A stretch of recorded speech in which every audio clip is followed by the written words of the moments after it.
take it away. We're talking Link. about America here. All right. America. And in America, it's time for the Planet Destiny podcast, baby. Episode 121. Also known as the one without either Mega or Bones. Hi, everybody. Hey. My name's The Black Hello. Link. That's Fallout Plays. That's Story Maforsheen. And we're here to bring you guys episode 121 of the Planet Destiny podcast, the one where you whip out your clipboard and all your Tumblr blog. Dear Tumblr, today, but Destiny 2 30 FPS. Unbelievable. And Unbelievable. Pre-order canceled. close the podcast. Everyone's going That's to the take end. a moment in silence to press F to pay respects. F now. There you go. It's we can't do the Thank full you. 2 minutes, and no one died, so it's good. Not yet. Only our hopes and dreams, right? What did you guys think and feel as soon as that information was 100% official? You know, sad. Like, I don't know what else to say. I mean, I'm always gonna give people in the business a little bit of a benefit of the doubt because I'm not a techie. I have never worked in the video game industry. I always will preface the argument with, you know what I mean? Like, never worked in the industry. I don't know how it works. So I'm not going to criticize too much keyword, when I don't know how it works. But am I obviously upset that it's not going to be 60 FPS when like everybody and their mother was at home crossing their fingers like, oh, it's totally going to happen, man. The 60 FPS is going to be so sweet. And then we heard that it us. wasn't. We thought that too. We thought it, yeah. We were talking here. I remember a story very clearly being like, yeah, it's basically mandatory that it's going to need to be 60 FPS in some capacity. And console, no go. So yeah, we're definitely bummed. And I mean, so here we are, episode 121. And last week, you know, me, Bonesy, and Mega came back from LA. We were riding that hype wave. We were like right at the top, baby, front of the hype train, screaming all aboard. And, you know, we don't want to sound like too much of shills, as it were. You know, you have a whole podcast talking about the positives, all the amazing things coming down the pipe for D2. But it's not all sunshine and rainbows and lollipops, is it, boys? No, I mean, and it can't you know, be. that was, No. it can't be. Yeah, there's never going to be a time in which a game or really anything you like is 100% perfect with you. And we made that discussion really before we went live last week that we said, okay, we want to talk about all the good stuff this week. Yep. And we'll get to the criticisms and the stuff that we're disappointed or worried about next week. It's now next week. And while we're not going to sit here, we're not going to harp on the game. You guys played Destiny 2. Yeah. You obviously loved your experience with it, and we're all super excited for it. But I think it is fair to talk about some of the things that that we are a bit worried about. And 30 FPS for console it's not a game breaker. I guess we should preface it with that. The game, you've played Destiny 1. Destiny 1's 30 FPS. Destiny 1 is a fantastic game. It plays great. It just means that Destiny 2 on console on PS4, and I think they confirmed same for Scorpio, I want to say. Or maybe they didn't, who knows. You know, I think they just said They console. didn't, but it will be. Yeah, It probably will. I think Mark Noseworthy said we're not going to talk about Scorpio because I think there's very little solid. There's no way, because information. Bungie would have an unlimited amount of egg on their face if it was like because they're partnered with Sony. You know what I mean? So they can't be like the best experience for Destiny 2 was on PlayStation 4. Oh, but by the way, Scorpio's 60 FPS. Like, we're like, are you joking me right now? Like, no, it's not gonna happen. It's 30 FPS across the board, confirmed. They would want to keep that parity between the consoles because I'd imagine that with Sony probably on their own would probably have an issue with that, providing a gameplay experience change on Xbox that's that drastic. But like I was saying, for the console players who are used to Destiny 1, it's going to feel like Destiny 1, which is a good thing because Destiny 1 is a great feeling game. But then the other point there, of course, is for an action game, for an FPS, for a 3D game like this, a 60 FPS frame rate is an objectively better experience. It is. Yeah. That's the bottom line of it. It provides an objectively better experience. And thankfully, I mean, I'm glad that PC is going to be able to enjoy that because I am a PC player. Yeah, there's another option I mean, at least there is another option for the folks that are like incredibly upset about the lack of a, dare we say, a modern frame rate for a game. You know, yes, I would say modern. 2017. Yeah, maybe. Modern frame rate. Like on the issue of 30 FPS, there was a really good video released by a YouTube channel called The Digital Foundry. I don't know if you guys watched this, but this was a very informative and very neutral video that was neither condemning or trying to overhype the situation. And it discussed a bunch of different PlayStation 4 titles as well as PlayStation 4 Pro games and their performances and what kind of FPS we have there, and then discussing the limitations on those consoles themselves. And it does appear that it's not just as cut and dry of, oh, Bungie went for 4K over 30 FPS, which is a very common knee-jerk reaction. Like, why have they prioritized 4K instead of a faster frame rate? And it really does not look like that is a fact at all. It does look like more of a hardware limitation for their game itself. Yep, that's what it is. So, like, I mean, I originally was in that ballpark that, oh, well, 4K must have been prioritized over 60 FPS, but it's not the case. So, Story, I'm going to jump in here. And first of all, I'm going to say I watch everything that you link me. So I absolutely did watch that video, and it was a great watch. Yeah. Really good stuff. I mean, sorry about that. I'm going to try and break down the situation into a layman's sort of thing, because I'm bad with technical stuff. I'm bad. Okay.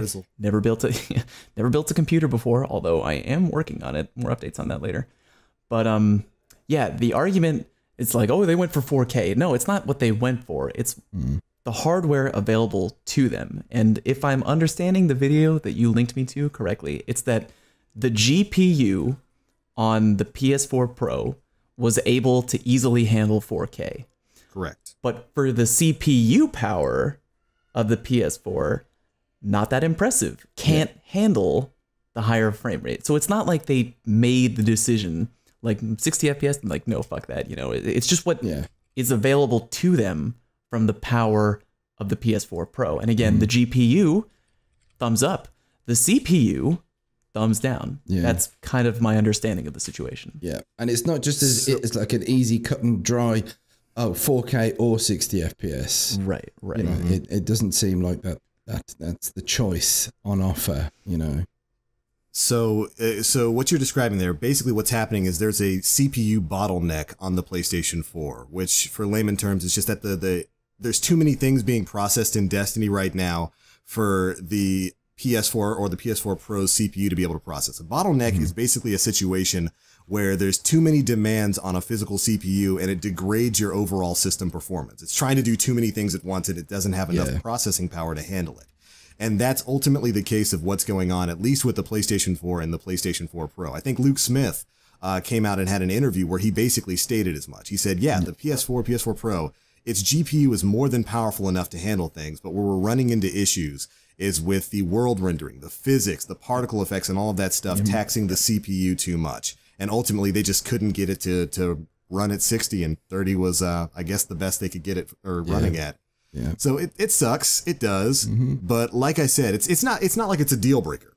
It's not a deal breaker at all for Destiny 2 that it's going to be running at 30 FPS. Yeah, Destiny 1's been insanely popular, and we've all put up with it for, you know, most popular console game on Twitch apparently. Yeah, by minutes watched. I saw that. That was cool. Yeah, that was neat. And another thing that video covered, the Digital Foundry video, is that a lot of the games that have been marketed as 60 FPS games aren't actually 60 FPS games. That was a shock to me. Like, I forget the title of it now, but it actually ran at 45 FPS and not 60 I think they FPS. showed like The Last of Us, Battlefield 1 drops to like the low 50s and the low 40s if you're on normal PS4 and stuff like that. So they can hit 60, but it's hard to maintain. It's not a constant 60, depending on what goes on in the world. Yeah, and there's a big difference between Battlefield 1 for PlayStation and PlayStation 4 Pro. Yeah. You know, there was a big difference, and that was one of the gripes that a lot of players were having on PlayStation 4 is they felt like they were losing out on gunfights with people that had PS4 Pros because they had a slightly higher frame rate.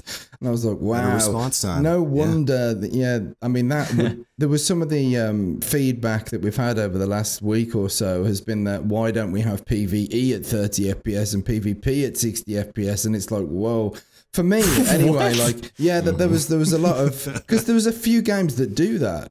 There's games that do that. I've never played them because I'm one of those people. Maybe it's because I'm old and I've got buggered eyes, but like I cannot play a 60 FPS game and then switch to 30 FPS and it be sunbeam and rainbows. It takes me ages. Oh, it's terrible to get used to change. it. It's really jarring for me. Yeah, so that's why I stuck. You know, playing Destiny like exclusively as not just because of that, because I liked it and I wanted to carry on playing it, but like it was always a big thing. Like I played a bit of Titanfall 2 campaign and then switched over and I'm like, this is horrible. I want to be able to play Destiny without grimacing and having a headache. You want to hear a funny story real quick? Yeah, go Maybe for it. funny in quotation marks. You know, long ago, like everybody learns about frame rate a different way. I think that today's youth is like more educated and informed on gaming, you know, technical terms and all that kind of stuff.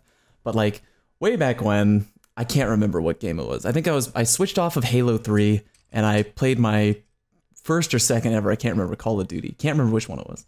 But it just ran really smooth and it was great. And my friend and I were enjoying it, and we were like, yeah, you know what? After like 2 months, we were like, why don't we go back and play a little Halo today? Let's play a little Halo. And we went back on Halo 3, and we were like, what the fuck is happening? Like, is it lagging? Like, I think it's lagging. Like, I don't think it's lagging. We're like, what is this? Yeah. And then we looked online, and we were like, dude, it's like the frame rate. It's like, it's just bad. Yeah. And you talk to each other, and you're like, has Halo always been like this? Like, is this every time we've played Halo, it's been like this? Like, I couldn't compute it in my brain, like going from one to the other. It was just unbelievable. It's weird. Like the fish scales falling from your eyes and seeing the world as it truly is. Yeah. I think the bottom line with the whole frame rate debacle, if we want to call it that, the whole thing, call it that. Is that I mean, disappointment, I think that's completely justified. That, you know, it will be, Destiny 2 will be one of the only shooter games out there that is still on 30 FPS. And we won't ignore that. I mean, that's a bummer. But I think bottom line is there is an alternative for those that, I don't want to say refuse to accept the fact that it's FPS. The fact is there is an alternate option. For someone who is interested in playing the game at a more modern frame rate, there is an actual alternative.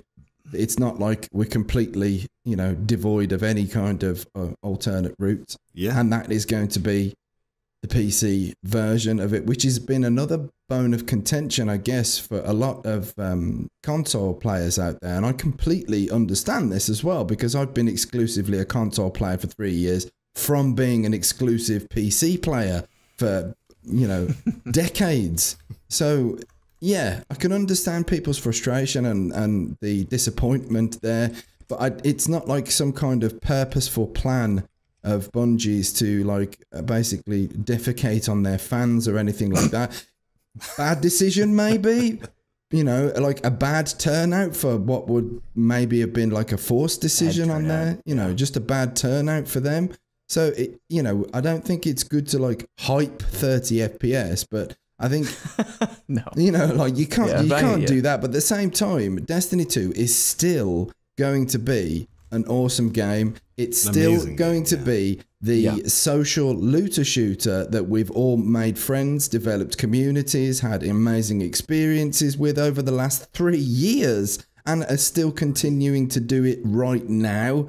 You know, like, bummer, 30 FPS on consoles, really is, but never mind, you know, there is actually not a deal breaker. Yeah, it's an alternate route, which brings us to, you know, the PC version, which is another big area, because there's a lot of console players now going, I want to play on 60. What's all this about building PCs and like, is it going to be worth the jump? Am I going to have to spend thousands of dollars on a PC rig just to be able to afford this alternate option.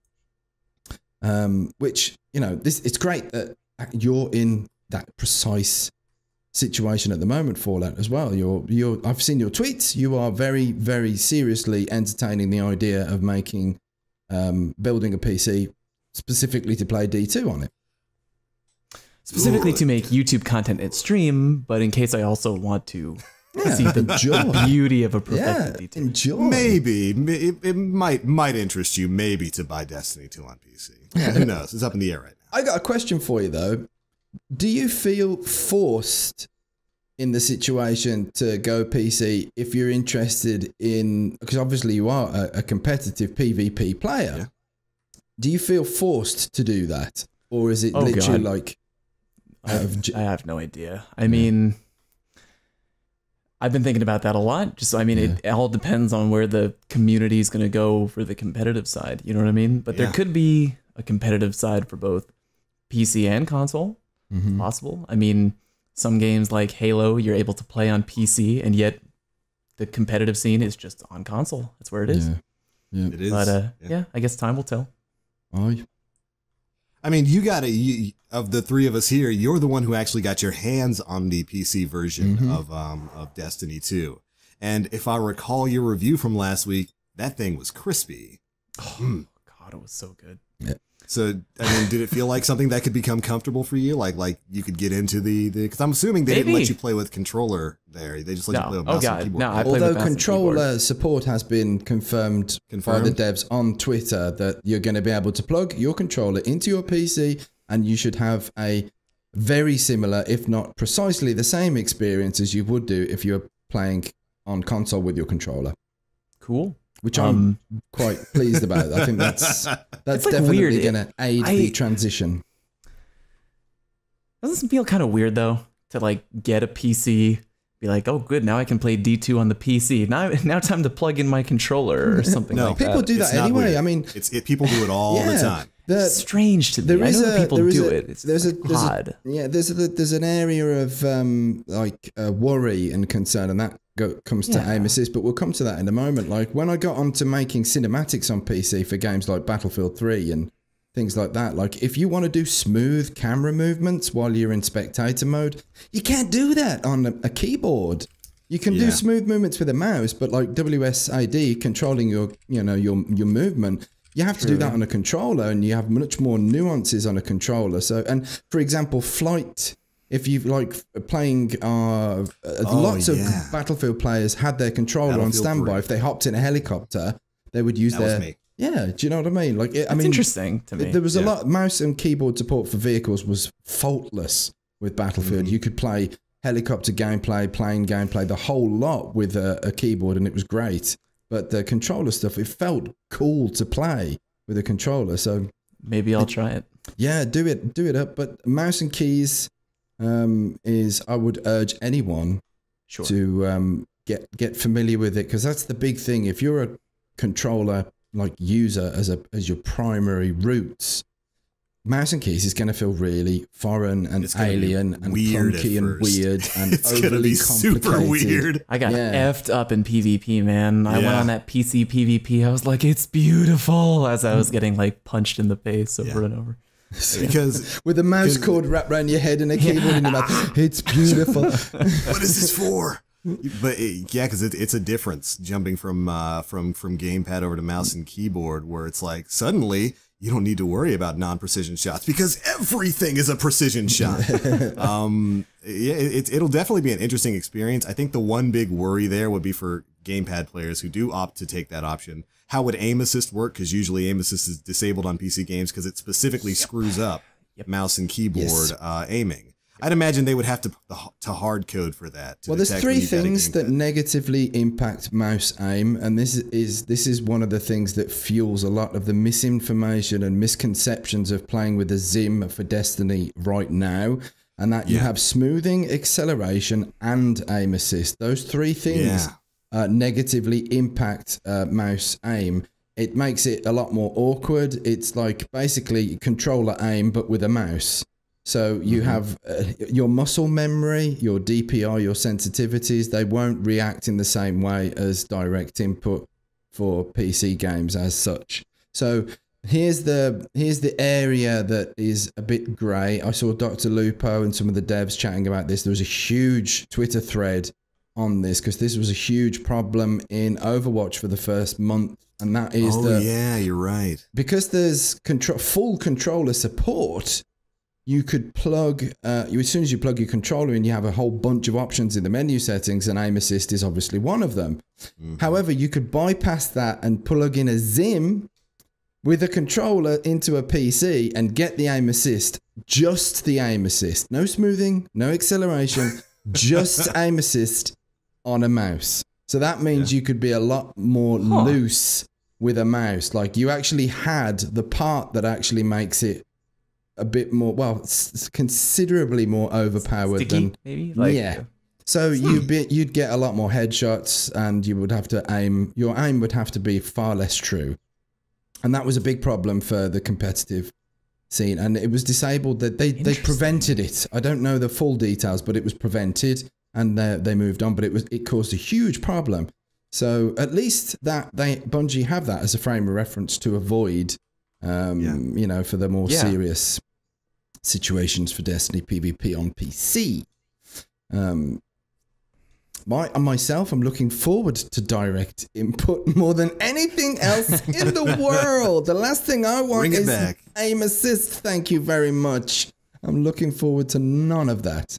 But back to the original topic there about coming to PC, being a controller user and feeling a bit down in the dumps about mouse and keys. There's a whole bunch of stuff. The first thing I'd like to say to you guys that are worried about that is, don't worry, you've got thousands of hours of PvE to break you in on familiarizing yourself with mouse and keyboard setups. And that's all it is becoming familiar with it. At first, you know, it's alien. I don't know if you remember the first time you ever picked up a controller. I guarantee a lot of you were doing stuff like this. You're moving around with your controller, and then, you know, as you become more of a veteran, you just sit there, mouth breathing, and, you know, you don't move an inch, you don't react, you just MLG Pro. It just becomes part of you. Yeah, man. So it's just familiarity. Don't worry. Don't stress about it. It will get there, but having good peripherals, having a good understanding of all the customizations and stuff like that are available to you as well. And I think one of the biggest mistakes that a lot of folks make when moving to mouse and keys is having a sensitivity which is way too high.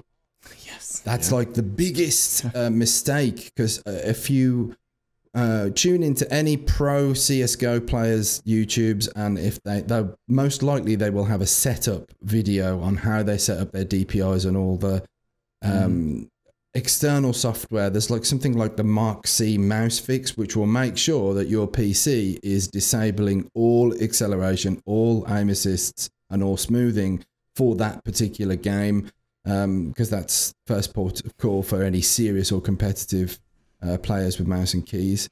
But yeah, having a really high sensitivity means that the slightest movement on your mouse means very big movements on screen, and it's very hard to keep your aim on track when your sensitivity is too high. It's better for the hip firing, it's better for movement, because you can do a 180 in like a millisecond and turn around on someone.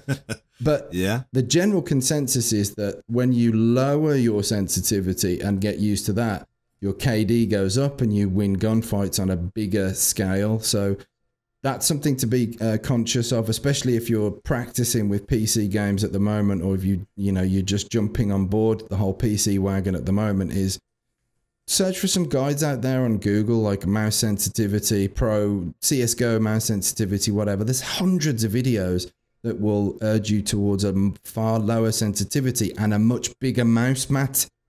You know, a pro has a mouse mat that's like a tablecloth, you know, and they have big movements on their hands, and you get much more precision. So I've been talking for too long, but yeah, that's what I wanted to say about folks like that, and go and look at that kind of stuff to help with your aim. Good stuff. Well, there's another big topic of discussion on the docket today that we have yet to get to, which is dedicated servers. I knew it. Oh yeah. This was another sore area. This is big time. This is the podcast where we talk about the downside stuff. So how can we not talk about this? Although it's weird. I mean, the community has been up in arms ever since they were like, are there dedicated servers? No. And then the This Week at Bungie comes out 3 days ago. It's like, are there dedicated servers? And they're like, kinda. We don't like to use the words dedicated servers. Like, will you just tell us what the hell you're running D2 on? Just tell us already, all right? So what do we make of this? I mean, basically, if you haven't read the This Week at Bungie, go look it up, because they're basically telling us that it's kind of a hybrid. Hybrid is kind of the key buzzword floating around. It's still peer-to-peer, kind of. Kind of. But also, more things are running on the Bungie servers.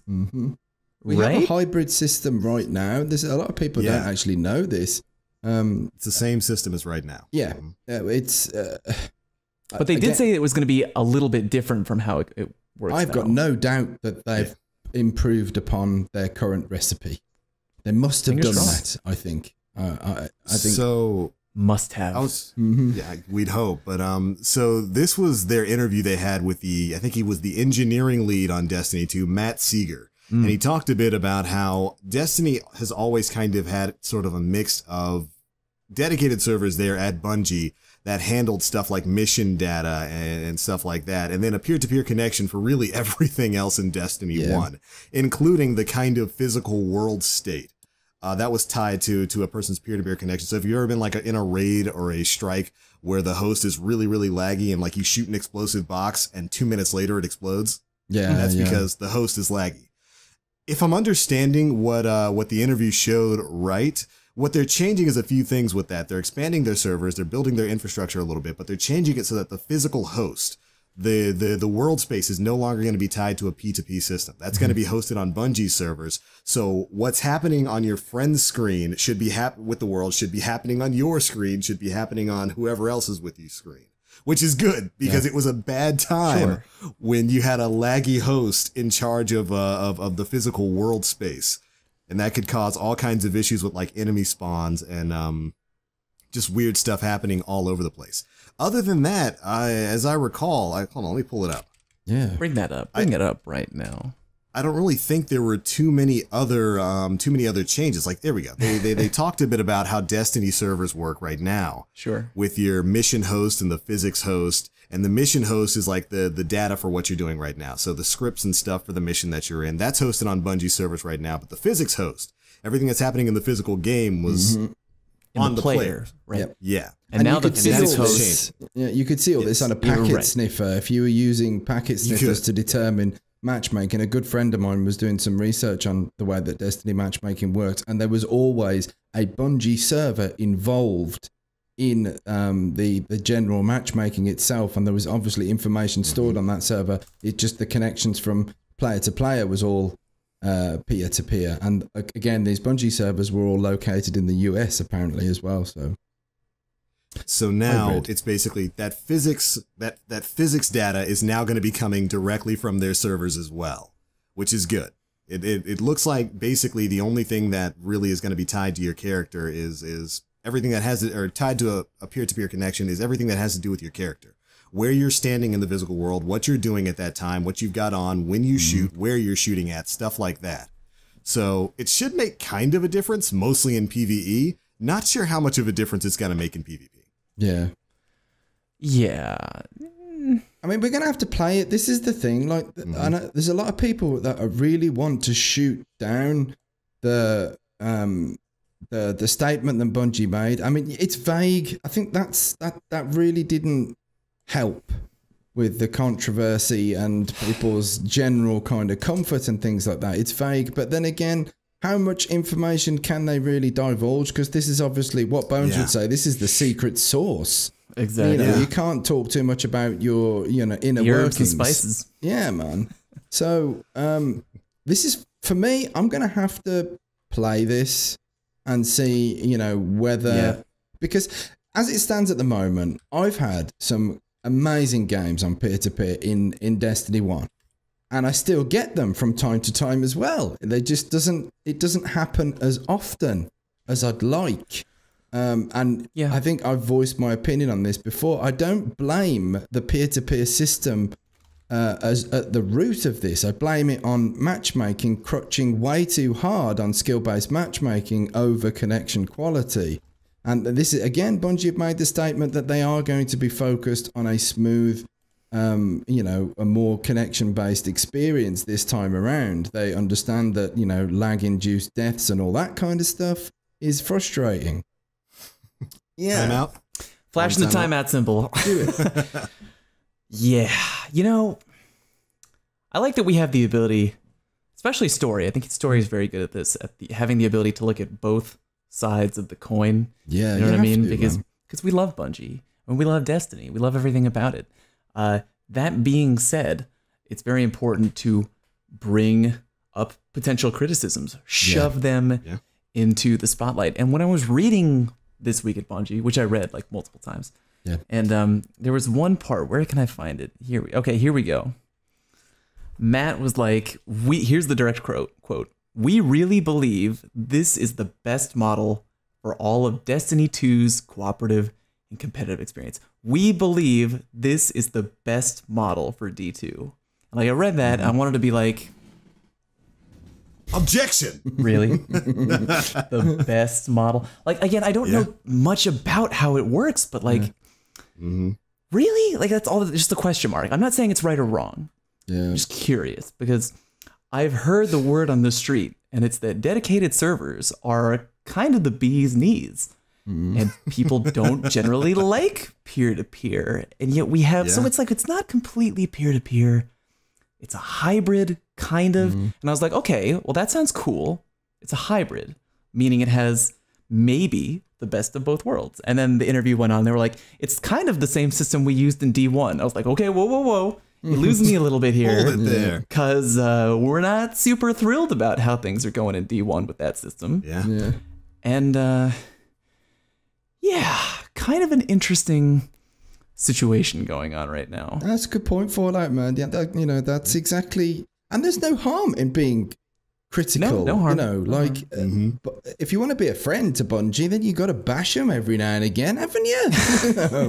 You have to analyze this kind of stuff and provide, you know, good, healthy, you know, non-censored feedback. And we've had some great games in D1 with the system. We've had some awful experiences. So again, for me personally, because it's coming out on PC, it's going to be exposed to the PC critics. We're going to have people like Total Biscuit on the case. We're going to have people like Battle Nonsense on the case. If you've watched any of Battle Nonsense, just Google this guy. He's a German guy who invests a lot of time and science into testing netcodes for games. And I like him already. Specifically, he's really, really good at this, and he's a big friend to a lot of developers, in particular DICE as well. Like, but he's very, very critical to the systems in place. Like, he's also quite an advocate of having good, flexible and snappy netcodes. So it's going to be analysed to hell by people like this, and we will have a very, very good idea of what is occurring, and if there are areas of improvements that are realistic for developers to take on and help to improve the situation. Because there's an awful lot like, oh my God, peer-to-peer, that means we're going to be DDoSed in trials and things like that, and on PC, and that's going to be really bad and blah, blah, blah. Yeah, very probably. I don't know. But the thing is, I want to actually play it. I want to play it. I want to experience it for myself. That's going to be the bottom line, You always got to wait for the bottom line. Yeah. One thing, I'm glad you brought up Story, because they were like, well, don't worry. Well, I don't know if they said don't worry, but they're like, hey, we're changing how it works because we want it to focus more on connection quality. That's a thing they said recently about how it works. And at first I was like, well, good. That's good. We want to focus more on connection quality. And then I was like, wait a minute. Not to like pee in the punch bowl at all, but like, haven't we heard this before? Yeah. Like, haven't there been updates in the past couple of months where like, don't worry, guys, we're reevaluating the Crucible matchmaking system. We're making it focus more on connection quality. And we're like, oh, great. And then on the podcast, Story comes in and he's like, I just had the worst fucking Iron Banner red bar experience. It's like, again, I'm not saying that they're full of shit. I'm not saying that they're bad or lying or deceptive or that it's not going to work, obviously, because we haven't gotten our hands on it, and you can always reserve final judgment until you play. But there's just the part of me that's like, haven't we kind of heard this before a little bit? Fingers crossed for the best. Yeah, I mean, that's why I don't want to overhype, you know, or be too critical. The thing is that we need to try this out and see what it's like. You know, Absolutely. like, I mean, it's not like I haven't got loads of concerns. One of my major concerns is matchmaking going to be more sensible for the rest of the world this time around? Or is it going to be, you know, dry tested on US soil only? So that means over in Europe, we're going to have to put up with these insane matches. I played Fiji the other day. You know, on stream, I'm like, guys, we're playing Fiji. Like, there was 2 players in Fiji. There was, I don't know, a handful of players in Europe, and then the rest was Australia. And guess who had host? Fiji. I'm like, why am I in this lobby? And it's like, I know exactly why I'm in this lobby, because the past 3 games, we'd literally, you know, papped upon everybody. We're on a win streak. So now we were challenged with people of a, you know, a different skill set because we were on a win streak. And that I really do. I mean, that's more of my focus of attention than on the connectivity methods, you know, the networking methods, because I've seen peer-to-peer work faultlessly and incredibly efficiently. And I've also played for years on dedicated servers and put my mouse in my mouth and bit it in half because some dude with 900 ping is topping the scoreboards and lagging the whole lobby out, the whole server out. So it's dedicated servers aren't the be-all end-all solution. They just improve things like across the board. You know, they kind of level the playing field. It like levels the playing field, and you have, I think the prediction engines are going to be a lot more tight for dedicated servers. However, if you've got someone connecting to, you know, to your server or your game from Jupiter, you know, on an alien technology and has like a 4 billion ping, it's the Vex. Yeah, you're literally playing the Vex with his own mythoclast. But it's still going to be frustrating because, you know, there has to be a degree of compensation. So they end up, you know, and it's not a great experience for them either, you know. So yeah, tough one. But like, yeah, we're going to have to get our hands on this one and give it a play. But there is going to be no hiding the system on PC. It's going to literally be tested to within an inch of its life, and we're going to get all the details on how it works. You're just going to have to give these people some more information time. is better. Yeah, take it apart bit by bit. Yeah, lift up that rock. Show me the bugs. Exactly. Crawling out all around under that rock, baby. Show it to me. And it doesn't mean, oh, well, Bungie are going to get exposed for lying to us. It's like, no. Basically, if these people are going to help, if there are areas of improvement, if there is a problem that maybe have been, you know, not noticed or whatever, it's just going to put it in the spotlight, and it's going to make it easier for Bungie to fix it or draw attention to it. You know, like tick rates, all of the technical stuff. That's what I was going to say. You know, I was going to say one of peer-to-peer connections can certainly work when, you know, everybody's got a decent connection. But one of the biggest issues with Destiny's connection right now is its tick rate. If I'm recalling correctly, and if I'm incorrect, I hope somebody in chat can speak up on it. But I think Destiny's tick rate is like 10 hertz, which means it sends about 10 updates to the server every 10 updates to the server every second, or about every 100 milliseconds. Games like Overwatch have a 60 tick rate. Oh boy. Yeah, and that's I was just about to ask you for a comparison. Yeah, that's on console. But there's to be fair to the Bungie released a statement with this week at Bungie that tried to shine a light on matchmaking woes and people's perceptions of stuff.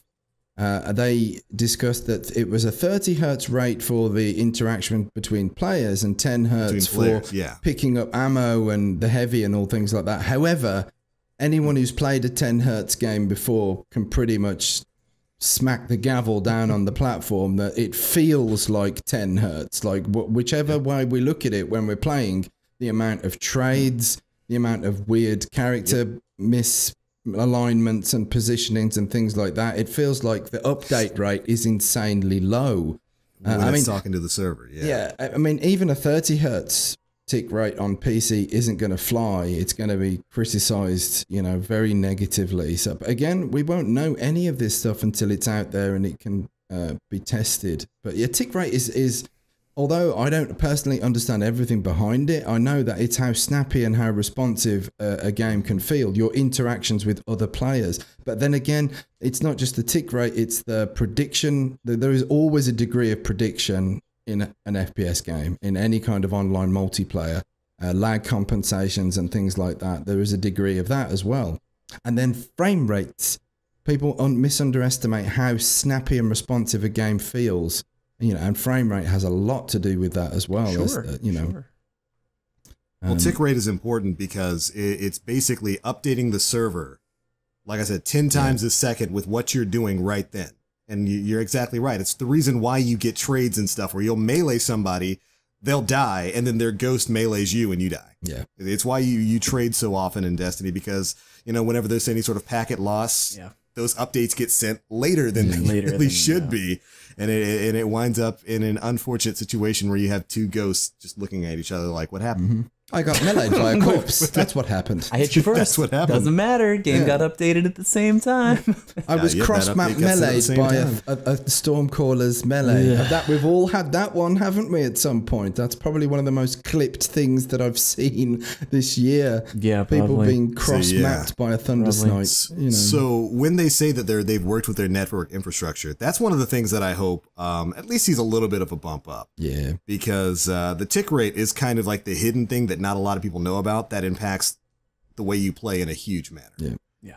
And I'm not saying it has to be bumped up to 60. The game doesn't play at 60 FPS. I don't really know how well that would work out in and of itself, but you could probably bump at least the world space tick rate for ammo and stuff up from 10. 10's a little low. Well, yeah. I mean, all of that needs an overhaul. You know, we need something that's a lot more responsive. But I think a lot of that comes from the competitive standpoint. As competitive players, we want 60 FPS. We want like a really responsive, you know, feel to the game. And it's like, even though we might not be technically versed on the inner workings and mechanics of game development, we know how a game feels. And a lot of the time, when we're playing in PvP, it can just feel very, you know, unresponsive. We can have a lot of, you know, bullshit happening, and it can add to the frustration factor. And what amplifies the frustration factor is Destiny PvP is probably was some of the best PvP around, you know, like current meta aside.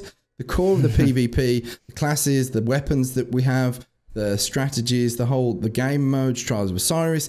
It's immensely intense and addictive and very fulfilling PvP. So we want it to be the best that it can be. But it does come down to like our competitive. How competitive are we? How important is the competitive scene for us and for Bungie and things like that? And I think one outlying thing that I've had from the reveal, from the interviews with Mark Noseworthy and Luke Smith, is that the competitive side of things aren't on the bullseye radar. They're focusing on what Destiny is at its core, a social looter shooter, and it foremost will be that. And if I'm going to highlight all of the great experiences that I've had over the years, it's going to, like, the top three is like meeting new people, sharing raids and Trials of Osiris and games like that with people. And the emphasis is clearly on that. Competitive scene, not so much in my opinion. And this seems to be like the trend. It doesn't seem like the competitive side is really high up on the radar, at least for the launch, because we're missing private matches, you know. That's what I was going to say. That came out a few days ago that in a really curious move, they confirmed that private games are not going to be available on launch, which I think, I mean, I'm sure they have their reasons. Maybe they're making something bigger. My dream is that they're making like a big Forge mode style thing and it's just not ready right now. But it's like, we waited 3 years for that. It was one of the #1. No, Fallout, don't! Stop it. Get some help. But It's like we waited 3 years nearly for that, and it was one of the #1, if not the #1 most requested thing for a lot of the PvP community since Destiny came out. And like, for it to not be available in any sort of rudimentary mode from launch, it's just it's like, I'll say it. What the fuck?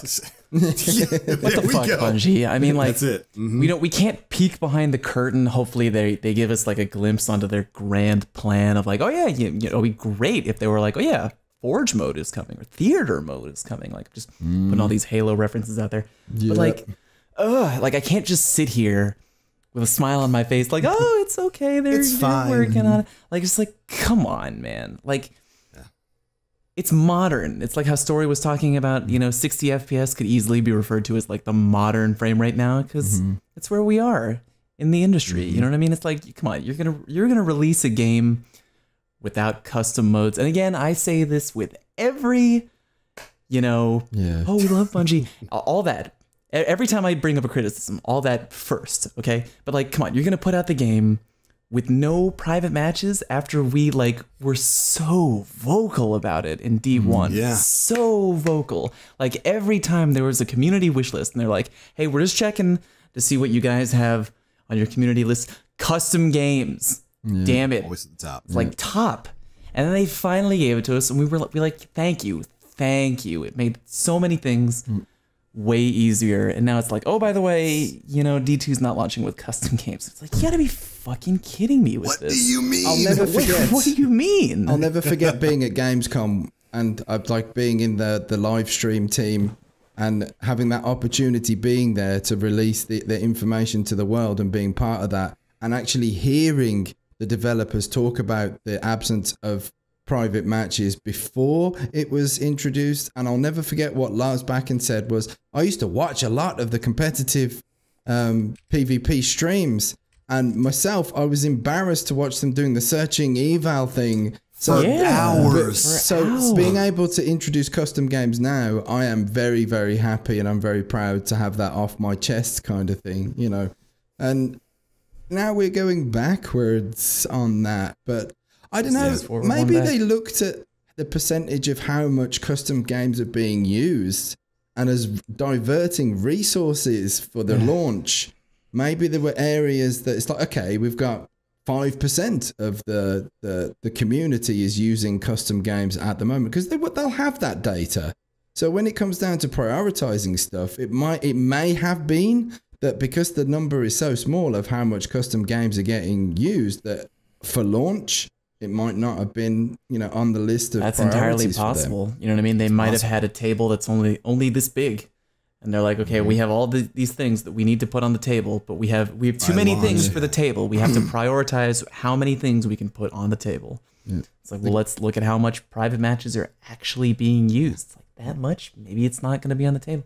But it just makes me sad. Yeah, still. Because we still want it. But my thought was, as soon as they noticed that, I'm like, how am I going to get my cinematics for my vids done now? Like, that's where I went to not get shot by ads. I went into private games, not my tournaments and things like that. I didn't think that straight away. So.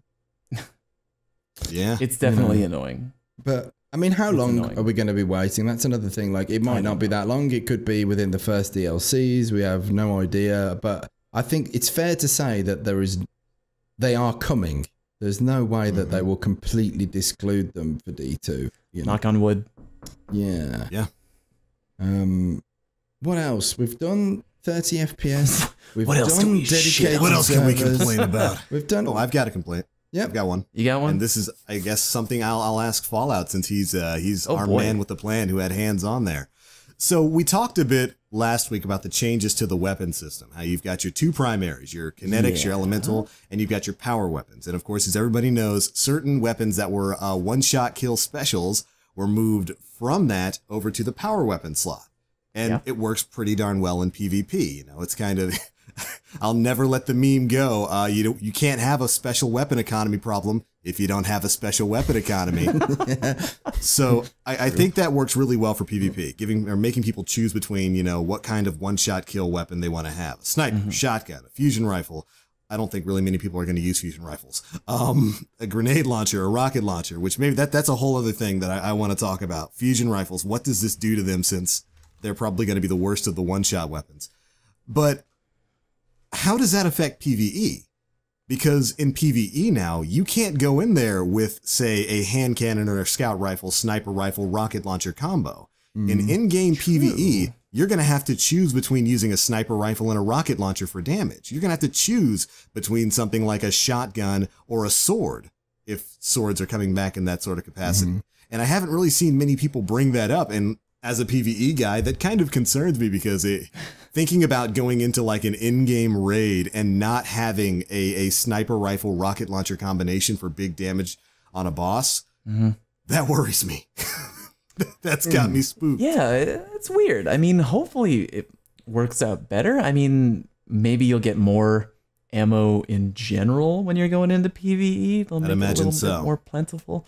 Also, hopefully we get to keep those special burns that we get on the Nightball, more frequently, because you have the kinetic primary, but hey, you get an elemental primary too, and like you can switch that up maybe a little bit. I don't know. That's a good question though. I've never actually thought about it in that capacity. I mean, it's kept me up at night. Did you play? Because I know your focus when you were there was to try and soak up as much PvP as possible. Yeah, Did you play much PvE? Sure, I played some PvE. I played the first campaign mission. That's what I did. Was there more? I don't suppose in the campaign missions there might not be showering you in power ammo, but my initial thought would be, well, power ammo would be a lot more accessible and more frequent in PvE. It was more frequent. I can't comment specifically just because I can't remember about how frequent. It definitely was more frequent though. Yeah.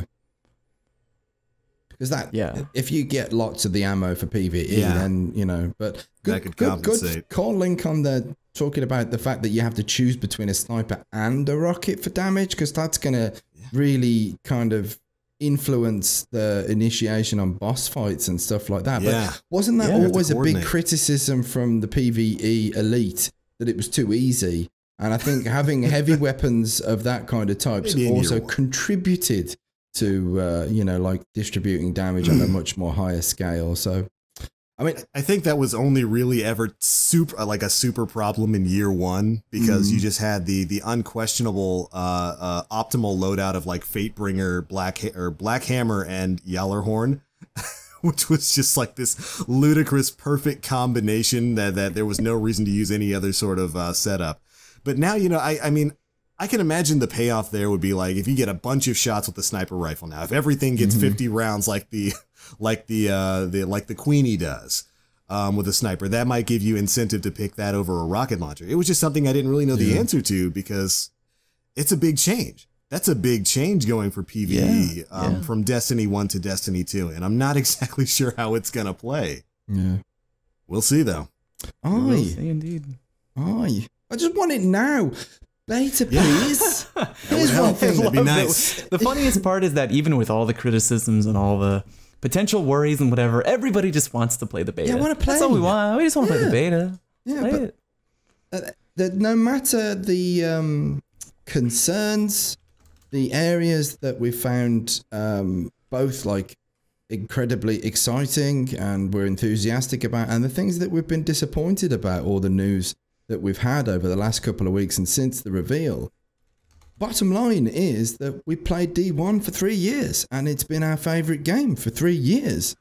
There's no way on earth Bungie are going to have a second-rate experience to what we've experienced for the past 3 years. I have every confidence in them literally hitting the bullseye with this game. Of course, there are going to be negative elements. There are going to be things that disappoint, but bottom line is, give me the game now. Stop messing around. Stop denying me a chance to get on the dong blade and start carving things up. I want it. Yeah, dude. I want it. I want it all. Still no word on that beta, man. Still no word on the beta. They mentioned that in we do need to mention it. There was it's not a leak, but apparently one of the trailer thingies from the reveal event had a glimmer amount that could pertain to the 7th of July 2017, and then there was another number that pertains to the 8th of September. Yeah. The numbers, Mason. What do they mean? Yeah, 7/7/17. That's like the ultimate Bungie day. There, I would if we were in a casino and I was a betting man, I would put all my chips on that. Yeah, man. 7/17. I'd put money on So it. Yeah. take maybe. that day off work, everybody. The entire world Everyone. is not going to be working on the 17th of June. And Just based when- on what Story's saying here. Just take When's the day off. E3? Is it like June, second week of June? It's the second week of June. I think Right around it the corner. starts like on the second Saturday of June. Yeah. And then goes through. They're going to come out with a big presentation and they're going to be like, there's the whole Bungie spiel. Oh, and by the way, you want to hop on that beta? Boom. And then the big screen behind them is going to be like 7/7/17.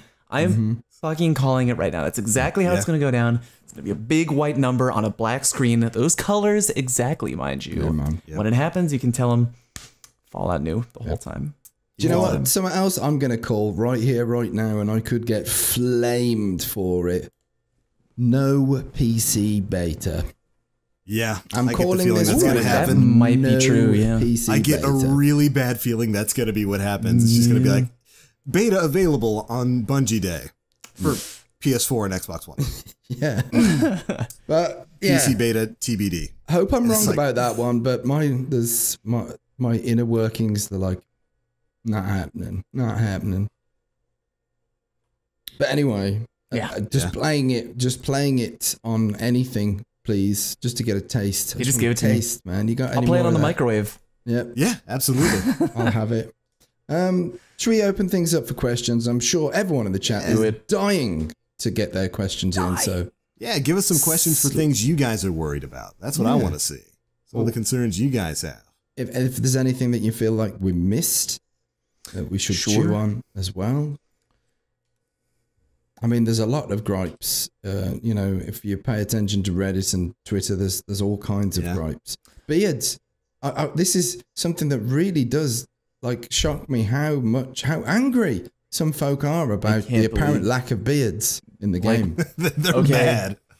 Yeah. I mean, I can't judge because I have my own hang-ups, but like, it's like, really? Beards? Yeah. Maybe it's just because I don't have one. Yeah. I don't And understand. you can never have one the hype. unless you get a transplant. I'm gonna take Pope Bears at Guardian Con. That's not a joke. If you're going to Guardian Con or watching Guardian Con, remember, I'm going to be wearing Pope's real beard that he will be shaving off and putting on my face. That's gross. It's going to be an interesting day. I want it. I want a picture. I will frame it and put it in my living room. Here's one from the Right Honourable Battle Jitney. What's the most likely platform on which Fallout can carry me to whatever the new lighthouse will be? PlayStation 4. Really? I think if you're building a PC, you'll be able to do both without a shadow of a doubt. Maybe. But he said most comfortable though, didn't he? Oh yeah, true. Okay. Yeah. PlayStation 4. You're playing with me on PC. I'm going to be there. I'm sure I will. Is it a lie? Absolutely. We're going to have the dream team set up for the whole Dream team, baby. Do you feel PvP is going towards a too competitive side with the 4v4? What about the 6v6 casual players? That's from Brando Card.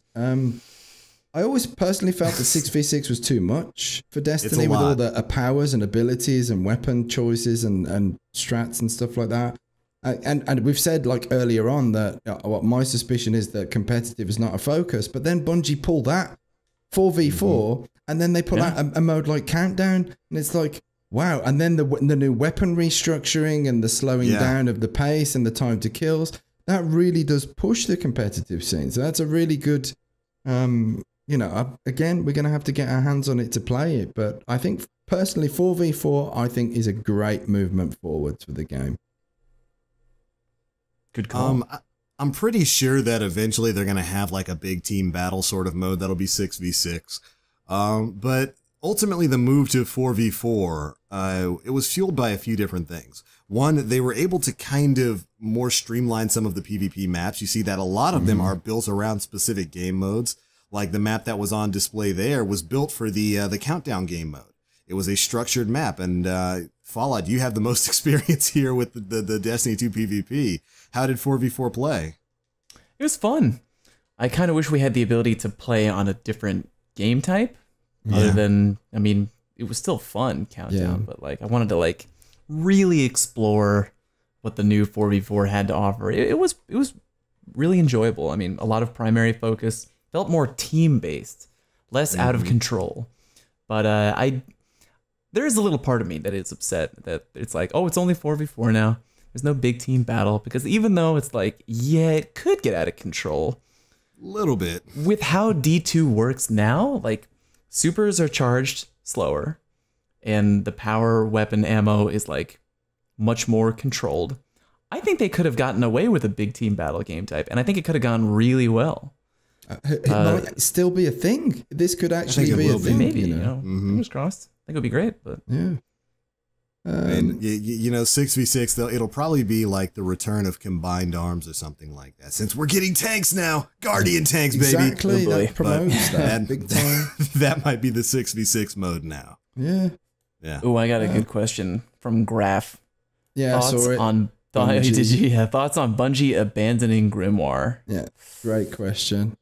I think if they're integrating more story into the like interactive part of the gameplay, like actually following it in game, that's a really good thing, because basically it's a response to criticism of hiding the game story in cards that need to be read on Bungie.net or, you know, things like that. So Yeah.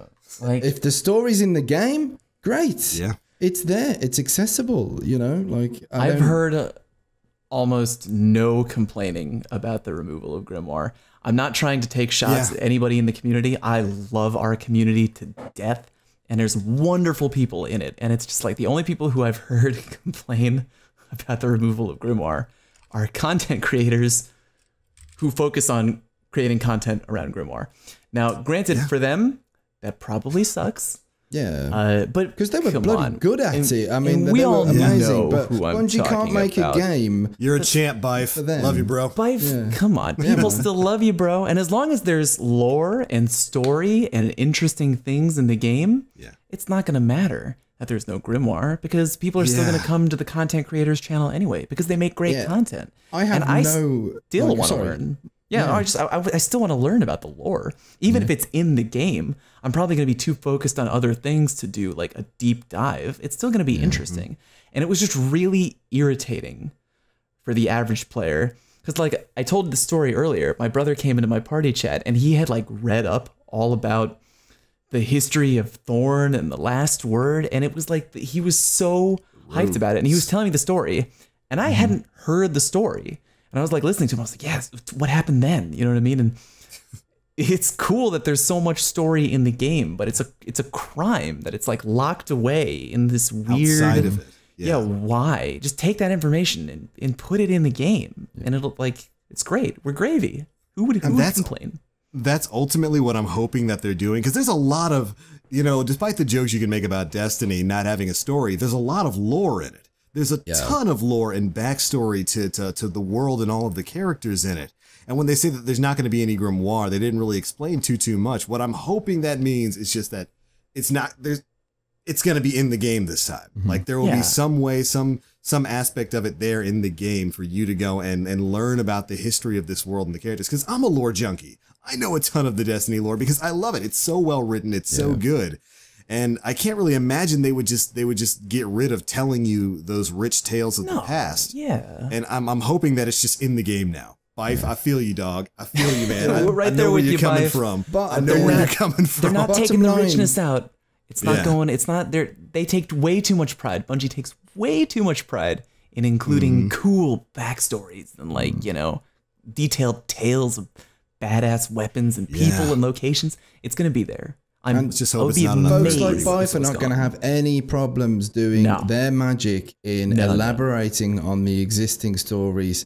You know, there are going to be many opportunities for him to, you know, elaborate on the creativity. There's just too much there. He's too good at it, man. So whatever story there's there, he'll be able to sing the songs and create the same kind of music that he's been creating for, you know, all these years. I have no doubts that folks that went along the lines of the lore are still going to be able to do, just as good a job, if not better. For sure. But, that's what it is. It is what it is. It is what it is. What else we got here?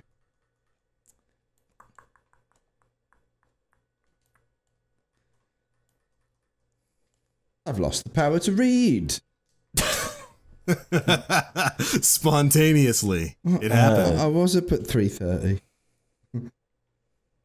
Triggerblade, I wanted both in-game lore and Grimoire. I mean, is it 100% confirmed that kind of assistant is going to be completely denied? Like I said, I don't think they explained too much. They just said like the Grimoire really as it is now. Yeah, it's just not going to be the way it is now. But someone's going to make like a wiki. You know what I mean? Planet Destiny will probably make a fucking wiki. You know what I mean? Like, they took Grimoire away? Well, guess what? We have all the important lore points. Boom, organized right there on the website. Ryan, that's a great idea. You can send me the check later. Just have the wiki right there on the PD website, baby. All the Grimoire, all the lore, categorized for your enjoyment. For those of you sick motherfuckers at home who, for whatever reason, like your lore outside of the game in a separate fashion. How about that? There you go. I think there's so much there. There is so much there that including it on, some kind of outlet on Bungie.net is to be expected in some way. I'm sure. Yeah, man. No one's getting any less lore. No, you can keep your lore. It's going to be there, I hope. Yeah. Looks like Dark Leviathan has a comment, not so much a question, but I thought it was interesting. He says, I fear that the new clan mechanics will lead to a split between groups of players that may see them as the top echelon and may form some toxic clans, as I have seen in games like Arma and N1Z1. Here's my statement on that. That's going to happen anyway. That already happens. There are already toxic clans. Yeah. That's going to happen in any game with this sort of system. Now, relating that to the guided games, which is what I feel you were getting at there. Thankfully, with guided games, which for those who don't know is going to be a new sort of extra matchmaking system that you can utilize to match up with clans that are looking for people to run in-game content. Stuff like Nightfalls, Trials, Raids. They'll be able to open up their clans for matchmaking in specific instances, and you can join them to get that stuff done.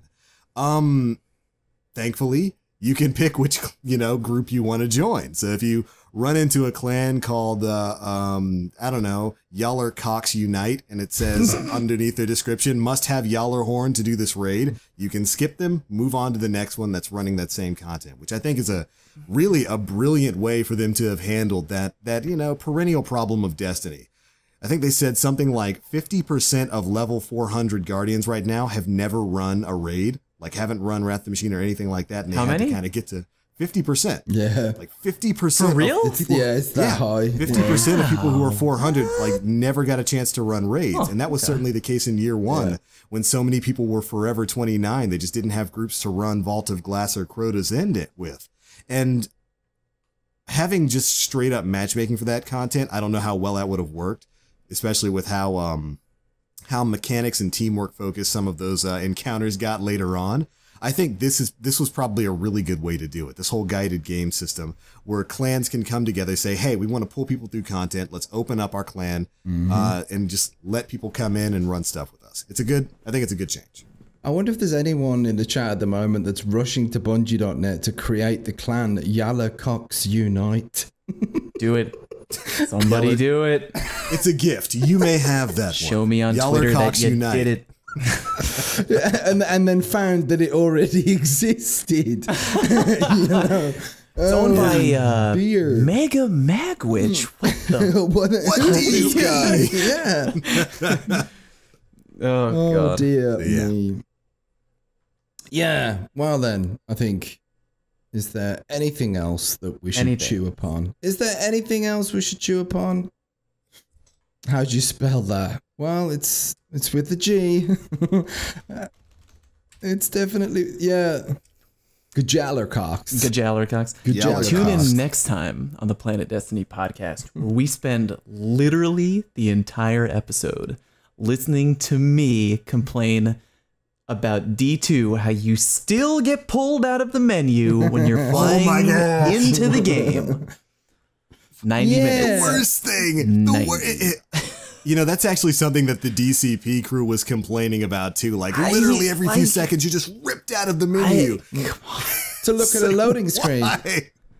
Why? Yeah, no, that's the worst. But there was a good point against that. That maybe that's just the inherent, you know, it's loading, but it's like, how can I get straight back in the menu again after I've been ripped out of it? Yeah, only to be pulled out again. I don't know. Look, don't tell me. Look, again, I know I've never developed a game before, never done it, never came close. But there's assumptions that come into like tweaking things. You know what I mean? Yes. Like if someone were to be like, well, how hard could it be for Bungie to make a raid in like 7 days? We've never developed a game, but we'd probably like, that's kind of a high bar, I would think in my head, right? Like you just think that's a high bar. But like, can we make it so that like you're not pulled out of the menu? Like I don't think the average person would be like, whoa, slow down there, Stephen Hawking. Like we're like, you might as well try and create a wormhole in your living room. Like, and there's an inarguable way of looking at things like this. Like, you don't have to be a certified helicopter pilot to realize that a helicopter stuck in a tree is a faux pas on the pilot's behalf. That is a great point, my friend. Do you know, like, people, I see this criticism a lot. Well, we're not game developers, therefore we're not qualified to criticize. And it's like, but no, we're the customers. And we're the consumers. Customers are famous for complaining about stuff. Indeed they are. And the customer complaint helps, you know, the guys that are creating the game to achieve a much more, you know, enlightened path of success. So it doesn't stop customers from being incredibly annoying and complaining about everything under the sun. We can be constructive customers. Yes, exactly. Bungie, we love you, but I would like to speak to the manager, please. Exactly. Bring the manager out. This is important. You don't have the right haircut for that, by the way. My chicken wings are not crispy enough. How about that? My tendies all over the floor. Lord. Yeah. But yeah, there we go. That's it. I think we're done. I think we're done tonight. Tonight, this morning, this afternoon. It's good enough. Yeah. Good times. 6. And Mega will return. Anyone that was incredibly heartbroken that Mega Magwitch couldn't make it tonight, and maybe Bones as well, of course. They will return. How about we do you guys do a sign off, and I'll look for who we should raid on Twitch. How about that? We'll do that. Excellent. So, all right. Ladies and gentlemen, thank you so much for tuning in to episode 121 of the Planet Destiny podcast. The one where we complain about a bunch of Destiny 2 things. But we do it out of love. It's out of love. Now, before we get on out of here, we are going to let you guys know where you can find us all across the internet and what we've got coming up, because we all have individual channels with individual content. Like this guy, Fallout. He makes guides and stuff, and he just had a couple of videos come out from Dawnblade. I was first comment on one of them. You were first to comment. I was excited about that. Yeah. I watched the whole video because it was very entertaining. Thank you. It taught me a lot about the class that I know I'm going to be playing. You got anything big coming up this week, man? You're talking to me or story? Talking to you. Oh, sorry. Okay. Find me on youtube.com/falloutplays and twitch.tv/falloutplays. I swear on everything holy, I am so close to being partnered. I feel it in my bones. The Twitch numbers have been great, baby. Thank you all for your support. But check me out on YouTube, because this week I have a video coming out that we've been working so hard on. It is the top 10 best weapons in the history of Destiny. This video is literal visual sex. Check it out. Thank you very much. Story Machine, tell me where we can find you. Well, you can come on to Twitch TV/Story Machine. It's spelled exactly how it's spelled down there. Make a note of that, because yes, that's how it's spelled. And if you spell it wrong, you're not going to find. And that's going to be heartbreaking. So come and say hello, because everything's been going very, very well on Twitch. We've been having an absolute barrel of laughs, and the comedy has been flowing like wines. And this video is also in the pipes as well. Got a Saurus Regime video for PD, because that's what you guys voted for on the PD Twitter. So yeah, I'm doing it. A 3-year-old gun is being brought back into the spotlight again for yet another video. Nice. And yeah, and then a big thanks for all the folks that have been tuning in on Twitch. A funny video is also going to be popping up on my YouTube. But yes, there you go. You can find me right down there. Yeah, Link. What about yourself, sir? Right on. My name is The Black Link, and you can find me generally everywhere on the internet at The Black Link. Twitch, Twitter, and YouTube, all at The Black Link. Spelled the way it sounds, no spaces. That should be easy to find. This week, let's see. We've got some stuff coming out. We've got our usual streams on PD, Tuesday, Wednesday, Thursday. I have a discussion video furthering a talk I've been having on Destiny 2 and just everything we've learned, how I feel about some of that kind of stuff. The next episode of that is going to be coming out tomorrow, and we might have a special surprise coming out at some point in time this week. I'm not going to tell you when because I want you to watch every day until it shows up. That's how I hook you. But all right, that is pretty much going to be it, guys. Thanks so much again for watching episode 121 of the Planet Destiny podcast, and we'll catch you all next week.